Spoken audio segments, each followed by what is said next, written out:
vi en las presentaciones que les mandó el docente, ¿no? Bien, entonces, supongamos que queremos sustituir esta expresión. Vean que esto de aquí representaría ¿cuántas ecuaciones? Son n ecuaciones lineales, ¿no? Esto de aquí. ¿Por qué? Porque esto lo pueden hacer variar, o mejor dicho, si le aplicamos aquí el criterio de la suma de Einstein, ¿esto cómo va a ir? Va a ser una suma con n términos, ¿no? Y luego este i puede tomar valores entre 1 y n. Entonces esto me va a representar un sistema de n ecuaciones con n incógnitas. Y además esas ecuaciones van a ser lineales, ¿no? Bien, entonces vean que otra vez vuelvo a repetir esto. Esta notación nos permite compactar mucho. Esta ahorita es un sistema de ecuaciones. Bien, vamos a esta parte, ¿no? Supongamos que queremos sustituir esta expresión en la ecuación Q, acá. Vean que aquí, ¿qué es lo que yo tengo? Tengo B sub ij por Y sub I por XJ. Aquí tal vez uno pensaría, ¿no? Por analogía, como hace, digamos, a veces al simplificar alguna expresión, pues este Y sub I lo sustituiré aquí, ¿no? Y ya, ¿no? Entonces obtenemos la siguiente expresión. Entonces, si yo reemplazo esto de aquí, este Y sub I directamente acá, voy a obtener esta expresión. Pero esta expresión, ¿qué características tiene? Vean que tengo el índice J repetido 4 veces y el índice I repetido 2 veces. ¿Qué hacemos? Volvamos otra vez al criterio de la suma. ¿Y qué es lo que nos dice? Nos dice, ningún índice puede aparecer más de 2 veces en una expresión dada. Ningún índice puede aparecer más de 2 veces en una expresión dada. Entonces, esta expresión no tiene sentido. No tiene sentido este reemplazo. No es adecuado hacer este reemplazo. ¿Por qué? Porque hay algo que está mal al hacer este reemplazo. No, tal vez para que quede más claro, uno debería expandir estas expresiones y ahí sería evidente que esta expresión es absurda. Y es por eso también que la observación 2 nos dice que no puede haber que no puede haber más de un par de índices, que no puede haber más de un par de índices repetidos en una expresión dada. Entonces, ¿cómo se sustituye esta expresión de acá a acá si yo quisiera hacerlo? Lo que tenemos que hacer es lo siguiente. Primero tomo mis expresiones, ¿no? Aquí tengo mi expresión Q y luego aquí tengo mi expresión esta de acá, ¿no? Luego, lo que tengo que hacer aquí es, ¿cuáles son los índices mudos aquí? Los índices mudos son los índices J. ¿Por qué? Porque si yo reemplazo a J por cualquier otro índice, pues la expresión no se va a ver afectada. Entonces, en este caso estoy cambiando el índice J por el índice R. Bueno, aquí no está escrito de esa forma, ¿no? Aquí debería decir, cambiamos los índices mudos, en este caso el índice, perdón, que estamos cambiando R por J, ¿no? En vez de J estoy colocando R. Y ahora tengo esta expresión. Aquí hay un error. Uno de estos este debería ser R. Ahora, recién reemplazamos. Y vean que ahora ya tenemos una expresión en la que tenemos un par de índices repetidos R, un par de índices repetidos J y un par de índices repetidos I. Un par de índices repetidos I, un par de índices repetidos J y un par de índices repetidos R. Por lo tanto, esto de aquí es el reemplazo correcto. O sea, primero tengo que cambiar los índices mudos, luego recién reemplazar, de tal forma que tenga una expresión en la que haya pares de índices repetidos. Porque aquí lo que teníamos era 4 índices repetidos, ¿no? Pero eso no es una sustitución adecuada. Bien, entonces ahora vamos a ver algo que es muy importante, esto que es la delta de Kronecker. Bien, entonces tiene 3 formas de notarse la delta de Kronecker, con subíndices, con subíndice, superíndice y con superíndices, ¿no? Entonces, la definición de la delta de Kronecker es la siguiente. I y J varían entre 1 y n, por si acaso. Ese siempre va a ser nuestro límite, ¿no? N, para un cierto n, es la expresión. A ver, aquí lo importante que tengo que mencionarles es lo siguiente, es que de estas tres formas en las que tenemos el tensor, perdón, la delta de Kronecker, solo esta de acá es tensor. Esta de acá es tensor, la que tiene subíndice y superíndice. Por eso a la delta de Kronecker en esta forma se le llama tensor de orden 2, donde tiene un índice covariante y el otro índice contravariante. A los superíndices se los asocia a la contravarianza y a los subíndices se los asocia a la covarianza. Muy bien, entonces, solo con esta definición ya podemos hacer varios ejemplos. Entonces, vuelvo a repetir, el único que es tensor es este, pero cualquiera de estas tres formas es válida para representar a la delta de Kronecker.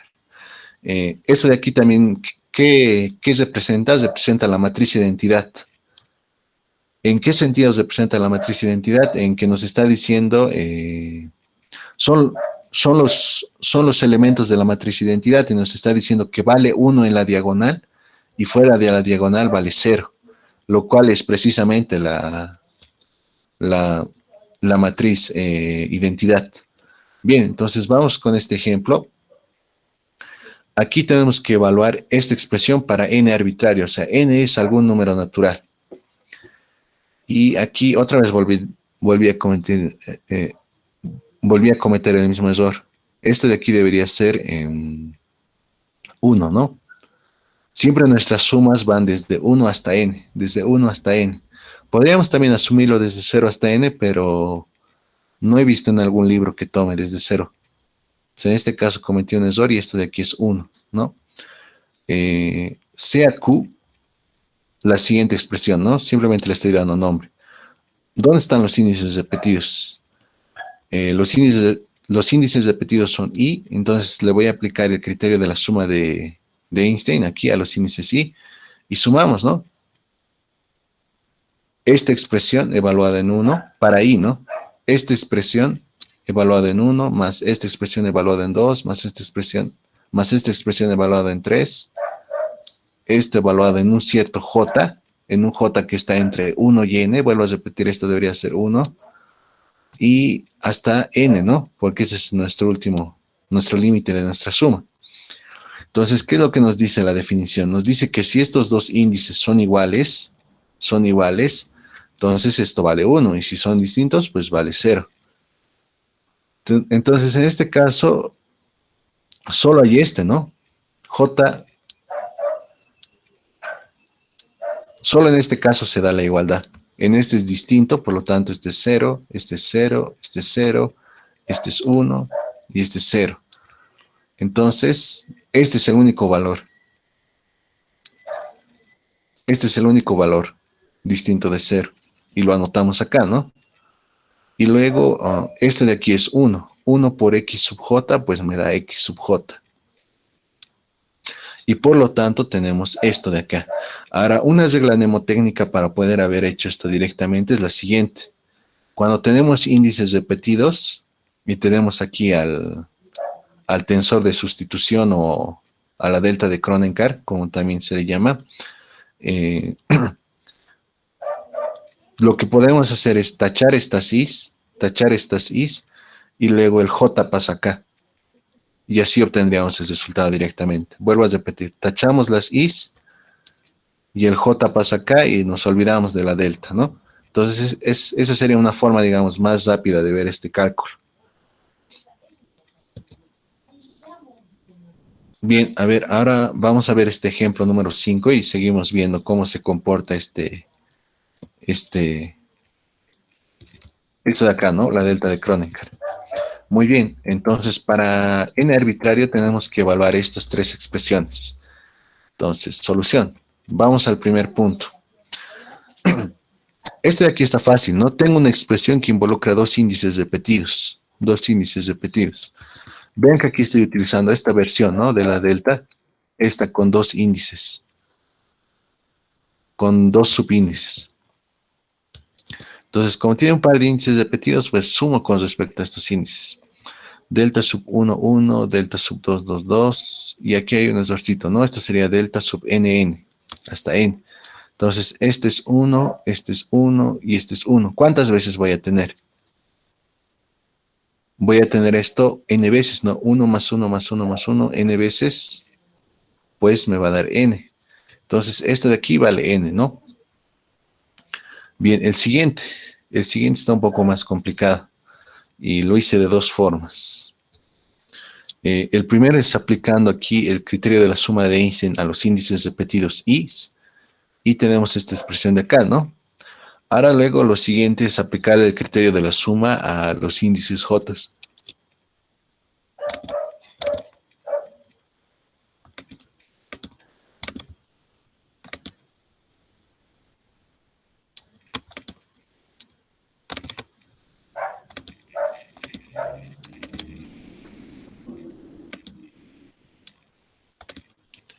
Bien, aquí, a ver, primero hemos aplicado al índice I, ¿no? El criterio de la suma y obtenemos esto. Ahora, por ejemplo, para este término vamos a hacer, aquí tenemos un par de índices repetidos y nos aplicamos el criterio de la suma. Esto va desde 1 hasta n y nos queda esto de acá. Ahora aquí, si los índices son repetidos, entonces esto es 0, ¿no? Esa es la definición. Si estos índices son diferentes, entonces es 0. Entonces aquí, por ejemplo, este vale 1 porque sería 1 por 1, 1. Este de aquí es 0 y todos los que están acá son 0 porque siempre va a ser diferente porque va a ser 1, 2, 1, 3, 1, 4, 1, 5, hasta 1n, ¿no? Entonces, como son diferentes de 1, pues todos estos de aquí se van a excepción de este. Este de aquí es 1 y vendría a ser este 1 de acá.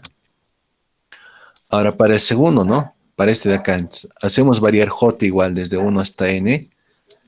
Desde 1 hasta n. Y lo propio, ¿no? Este de aquí va a ser 0, ¿por qué? Porque sus índices son diferentes.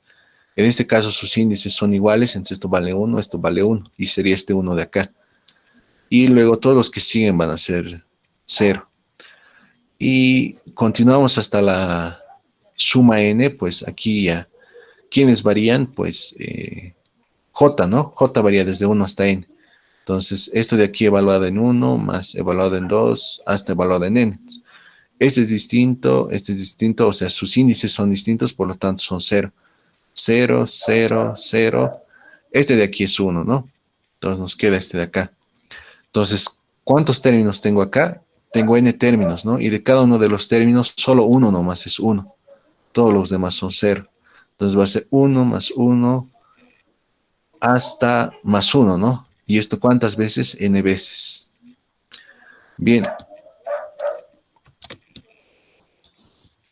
Entonces aquí para complementar lo que ya hemos dicho, pues aquí tenemos otra forma, ¿no? ¿Se sigue viendo?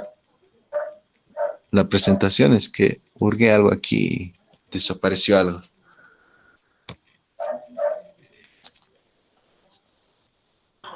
Sí, se ve, Auxi. Ya. Hasta ahí no hay ninguna duda sobre esto. Ya. Otra forma de hacer esto es la siguiente. Otra vez vuelvo a repetir. Este límite inferior es 1, no es 0. Muy bien. Otra forma. Vean que esto lo hemos desarrollado de esta forma, ¿no? Aquí lo tenemos. Pero vean que aquí estoy añadiendo un término más, ¿no? Que sería este de acá.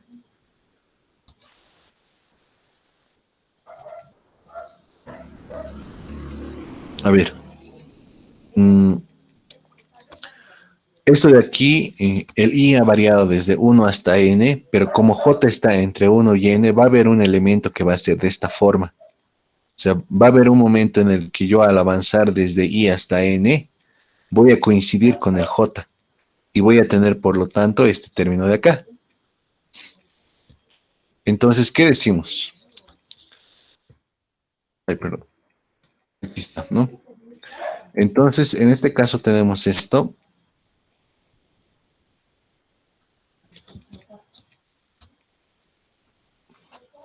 Y lo propio hacemos acá, ¿no? Aquí el J lo podemos hacer variar, ¿no? Desde 1 hasta N, aquí el J varía desde 1 hasta N, el J varía desde 1 hasta N, aquí también. Entonces, aquí, ¿cuál va a ser el único que va a sobrevivir? O que va a ser distinto de cero, en otras palabras. Cuando J es igual a 1, aquí cuando J es igual a 2, aquí cuando J es igual a 3, y aquí cuando J es igual a N, ¿no? Entonces, eso es lo que hemos colocado acá. Y luego hemos dicho, este de aquí es 1, este de aquí es 1, este de aquí es 1, este de aquí es 1 y este de aquí es 1. Por lo tanto, me va a quedar delta de 1, 1 más delta de 2, 2 más delta de 3, 3 hasta delta de JJ más delta de NN, ¿no? Entonces, vean que esto, ¿qué es en realidad? Esto sería la suma. Esta suma de acá sería, ¿no? Delta de I sub, delta de sub I, ¿no?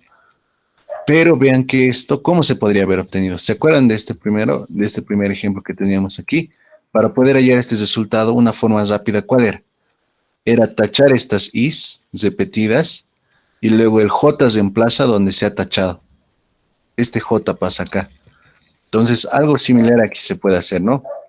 Podría haber tachado las Is, podría haber tachado las, o mejor dicho, en este caso, podría haber tachado las Jotas y este I que me ha quedado suelto, venir acá.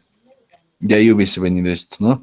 Y por el anterior resultado que teníamos, esto aquí era igual a n, ¿no? Entonces, de esa forma lo hubiésemos podido obtener directamente.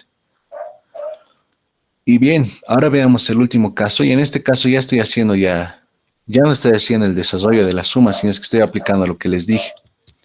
Vuelvo a repetir, aquí tachamos, tachamos, y el j viene para acá, ¿no?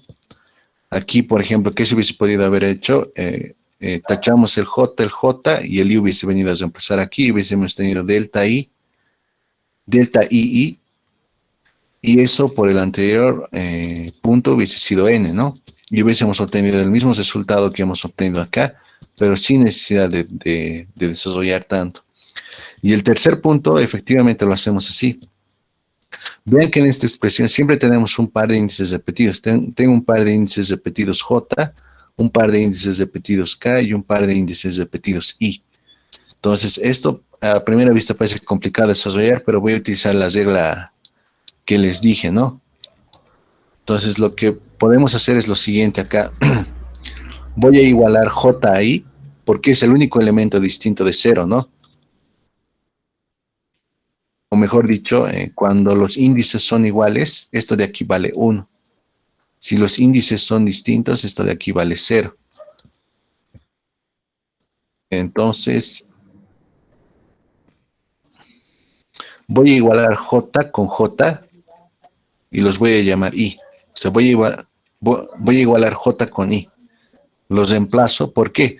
Porque si yo reemplazara esto con un J que es distinto de I, pues como J es distinto de I, esto se va a hacer 0, ¿no? Y la expresión se va a anular. Por eso solo me interesa cuando J es igual a I. Entonces lo igual. Delta de I, ¿a qué es igual? Como los índices son iguales, pues vale 1, ¿no? Bien, entonces aquí vean que podríamos haber hecho lo siguiente. Tachar J con J y el I pasaba acá. Y obteníamos esto de aquí directamente.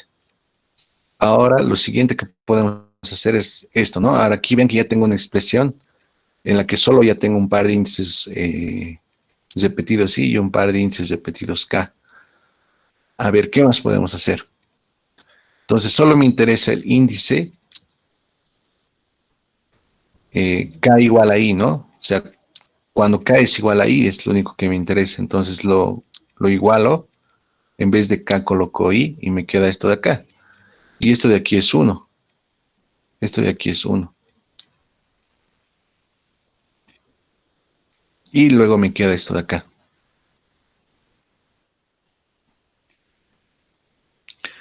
¿Cómo hubiésemos podido haber hecho esto de manera directa? Hubiésemos tachado K con K y este i que me queda suelto hubiese venido aquí y me hubiera quedado c sub ii. Y en otras palabras, ¿esto qué representa ahora?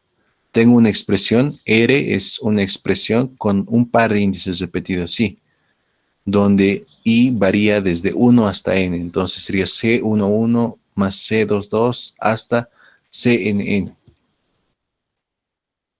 Hasta CNN sería. Muy bien.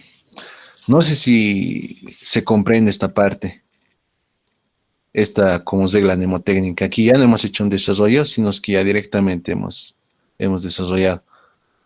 Esto, ojo, solo es válido, ¿no? Cuando estoy multiplicando la delta de Kronenkar por otra cosa, por otro, por otro elemento con índices. J con J se va y el I viene aquí a reemplazarlo, a sustituirlo. K con K se va y luego este I que me queda suelto viene a reemplazar el índice que he tachado y me queda esto, ¿no?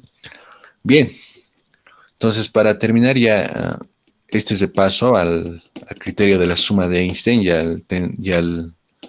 a la delta de Kronenkar, pues les traigo una definición alternativa de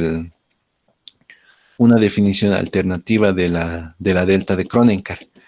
Y esta definición alternativa tiene que ver con lo que les mencionaba, ¿no? De estas tres definiciones, o sea, la delta de Kronenkar es esto, o puede ser esto, ¿no? Donde vale 1 si los índices I y J son iguales y vale 0 si los índices son distintos. Les había mencionado que solo este de acá es un tensor contra variante y covariante. Es un tensor de orden 2, covariante y contravariante. ¿Por qué? Porque tiene un superíndice y un subíndice. Los subíndices están asociados a la covarianza y los superíndices están asociados a la contravarianza. Entonces, este es el único que es tensor. ¿Por qué ese es el único que es tensor? Pues por esto de acá que tenemos. Esto de aquí lo hemos visto un poco más o menos en coordenadas curvilíneas. Bueno, aquí hay un pequeño error, ¿no? No le dé mucha importancia a esto. A ver, sean las ecuaciones de transformación que relacionan dos sistemas de coordenadas distintos. O sea, tengo un sistema de coordenadas. Este de aquí está representando superíndices. X super 1, X super 2, hasta X super n. Y aquí debería ser X barra super 1, X barra super 2, hasta X barra super n. Pero está mal anotado aquí, ¿no? Debería ser lo mismo que esto, pero con basas, ¿no? Y estos dos sistemas de coordenadas están relacionados por estas ecuaciones de transformación. Por estas ecuaciones de transformación. Muy bien. Entonces, la delta de Kronenkar como tensor contravariante y covariante, se define de esta forma, como la derivada parcial de x super p con respecto de xq. Bueno, esto podríamos verlo también como, esto de aquí es un índice, ¿no? Entonces, vean que tiene mucho sentido, ¿no? Por ejemplo, si P y Q son iguales, ¿qué voy a tener? La derivada, la, la derivada parcial de XP con respecto a XP, si P y Q son iguales, ¿a qué va a ser? Va a ser 1, ¿no? Y si estos índices de aquí son diferentes, pues va a ser 0. ¿Por qué? ¿Por qué va a ser 0? Porque estas ecuaciones son independientes, son ecuaciones de transformación independientes. Eso había que aclarar, ¿no? ¿Qué es lo que entendemos por qué esas ecuaciones sean independientes? Pero cuando estos índices son iguales, pues me va a dar 1 y cuando sean distintos me va a dar 0. Entonces, esto es una manera alternativa de definir el tensor de sustitución, que es este. Bien, entonces ahora vamos a ver una aplicación de esto y con esto ya estaríamos terminando básicamente. Bien, veamos el ejemplo. Usando la delta de Kronenkar, calcular la derivada parcial si A sub i j son constantes. O sea, estos A sub i j son constantes, lo que tenemos acá. Muy bien. Entonces, vean que aquí yo tengo la derivada parcial. Esto de aquí es X super 1, X super 2, X super 3, hasta X super J, ¿no? Donde este J puede tomar valores entre 1 y n. Esto es un superíndice, vuelvo a repetir, para que no haya confusión. Y esto de aquí también es un superíndice. Estoy derivando, estoy sacando la derivada parcial de esta expresión con respecto a X super K. Muy bien. Entonces, ¿cómo hacemos? Si A sub i j es una constante, ¿qué pasa? Sale, ¿no?, de la derivada, y eso es lo que estamos colocando. Sale de la derivada. Ahora, vean que esto, ¿qué es? Es la derivada parcial de xj con respecto a la derivada parcial de xk. Entonces, ¿esto qué es? Según nuestra nueva definición. Sería delta de jk. Muy bien, entonces ahora lo único que tenemos que hacer es lo siguiente, ¿no? Aplicando la regla mnemotécnica que habíamos explicado más antes, pues tachamos las jotas y luego este k viene a reemplazar acá, ¿no? Viene a reemplazar. Y voy a tener a sub ik.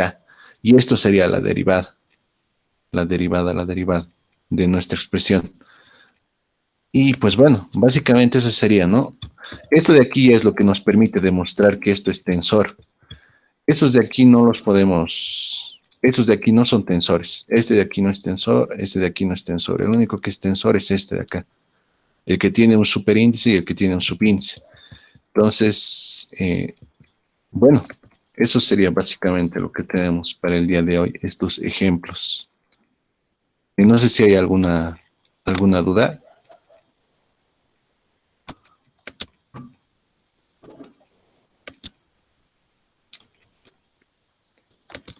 Sí, una consulta. Lo de la delta de Kronecker por la otra definición que nos dio por derivadas, ¿podría volverme a explicar? Ah, ya. Ya, está bien. Lo volveremos a explicar. A ver, queda claro que estos son, o sea, aquí los textos varias veces, en vez de usar subíndices, o sea, aquí tal vez lo más natural que nosotros hubiésemos hecho es colocar x sub 1, x sub 2, x sub 3, perdón, x sub 1, x sub 2, hasta x sub n, ¿no? Pero los textos lo usan así, el mismo Schaum lo usa así, usa superíndices. Entonces, estos son variables, eso es lo primero que hay que comprender. Ya, ahora, supongan que esto de aquí es X y esto de aquí es Y. Solo tengo dos ecuaciones de transformación, X y Y, y esto de aquí es R cos de tita y esto de aquí es R sen de tita. R cos de tita y R sen de tita, o sea, sería X en términos del otro, en términos del otro sistema de coordenadas, o sea, estoy relacionando las coordenadas cartesianas con las coordenadas polares. Ese sería, por ejemplo, un caso particular de esto. Estaríamos en un espacio de dimensión 2 en el que estoy relacionando mi sistema de coordenadas cartesiano con mi sistema de coordenadas polares, ¿no? Ahora, pero en este caso lo que tenemos es n. Tenemos un sistema, o mejor dicho, tenemos un espacio de n dimensiones donde estas son las coordenadas. Esto de aquí son las coordenadas de ese sistema de n dimensiones. Ahora, ¿cómo definimos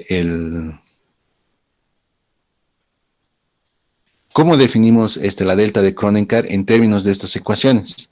Sería de la siguiente manera. Estoy haciendo la derivada parcial de la pésima ecuación. Aquí hay una ecuación P. O sea, este P va desde 1 hasta n. Entonces aquí tengo mi primera ecuación, mi segunda ecuación, hasta una ecuación P, hasta una ecuación n, ¿no? Entonces estoy haciendo la derivada parcial de la pésima ecuación con respecto a la qésima ecuación. O tal vez de una manera más sencilla. Estoy derivando la variable P con respecto a la variable Q. Estoy derivando la variable P con respecto a la variable Q. Muy bien. Ahora, como estas ecuaciones son independientes, esa parte hay que aclarar un poco mejor de qué significa que sean independientes. como son independientes, entonces, cuando estos índices son distintos, pues me va a dar 0. Y cuando estos índices son iguales, es como si estuviera haciendo la siguiente derivada, es como si estuviera haciendo la derivada parcial de x con respecto de x. ¿Cuánto me daría eso? La derivada parcial de x con respecto de x. O la derivada parcial de y con respecto de y. Me daría 1, ¿no? Es por eso es lo que estoy queriendo aquí destacar. Estoy derivando la pésima variable con respecto a la qésima variable. Pero si P y Q son iguales, ¿qué va a pasar? Estoy derivando lo mismo con respecto a lo mismo, ¿no? Entonces me va a dar 1. Y para que me dé 0, necesariamente este sistema tiene que ser independiente. Esa parte tiene que ver con el jacobiano de estas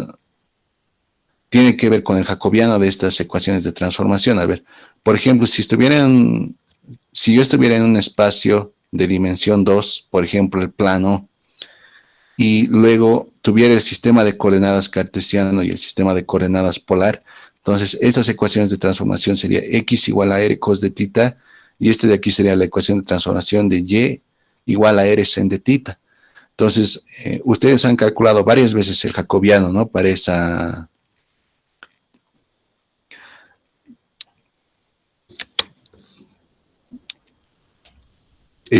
transformación. Entonces, si el jacobiano es distinto de 0, estas ecuaciones son independientes. Eso es lo que les quiero decir, que el jacobiano asociado a estas ecuaciones de transformación sea distinto de 0, que si el jacobiano de estas ecuaciones de transformación es distinto de 0, entonces cuando estos índices son diferentes, pues me da 0. Y cuando son iguales, pues es lógico que me va a dar 1, ¿no? Y es por eso que coincide con esta definición. Por ejemplo, si los índices, a ver, a lo que me estoy refiriendo es a lo siguiente. Por ejemplo, si esto fuera X y esto fuera Y del sistema de coordenadas, si este X super 1 fuera X y este X super 2 fuera Y, entonces, ¿qué representaría esto? Para P igual a 1 y para Q igual a 2. Sería la derivada parcial de X con respecto de Y. Pero X y Y son coordenadas independientes, por lo tanto son 0. Este de aquí me va a dar 0. Entonces, esto creo que la mejor forma sería con un ejemplito particular, ¿no? Entonces, eso ya lo voy a ver para las siguientes presentaciones que vaya a hacer. ¿Hay alguna duda? Creo que tal vez he confundido un poco más con esta definición de delta de Kronecker.